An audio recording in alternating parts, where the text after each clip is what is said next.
नमस्कार मित्रांनो, Sonaji Mahadik Patil, hotel new Rajveer Tembhurni. तर व्हिडिओ काढण्याचा उद्देश असा आहे की बऱ्याच जणांना प्रश्न आहे की आपलं हॉटेल कुठं आहे नेमकं. तर मित्रांनो, तुम्हाला सांगू इच्छितो, माझ्या उजव्या साईडला इकडून सोलापूर हायवे आहे. हा सोलापूरकडून पुण्याला जाणारी वाहनं आहेत. तो जो दिसत आहे तो समोरचा कुर्डवाडी ब्रिज आहे.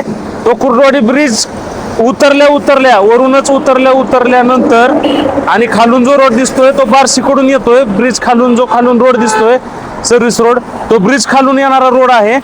आणि तिकडून थोडंसं 100-200 मीटर अंतर पुढे आल्यानंतर इकडं हे आपलं हॉटेल आहे.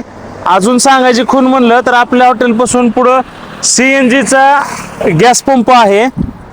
CNGचा गॅस पंप आणि कुर्डवाडी ब्रिज या दोन्हीच्या मध्ये आपलं हॉटेल आहे. इकडून जो येतोय तो सोलापूरकडून रस्ता येतोय आणि पुण्याकडे जातोय. हा हायवे तुम्ही बघू शकता मित्रांनो, हा पुण्याला जाणारा हायवे. तर इथं आपलं हॉटेल आहे, हॉटेल न्यू राजवीर म्हणून. तर एक वेळा अवश्य भेट द्या. बऱ्याच जणांचा प्रश्न आहे की पत्ता कुठं आहे, तर तुम्हाला व्यवस्थित सविस्तरपणे पत्ता सांगितलाय. आणि आपल्या व्हिडिओच्या डिस्क्रिप्शन मध्ये सुद्धा खाली जे लिहिलेलं असतं त्यात सुद्धा आपला सविस्तर पत्ता असतो मित्रांनो. तर एक वेळा अवश्य भेट द्या हॉटेल न्यू राजवीर टेंभुर्णी. धन्यवाद.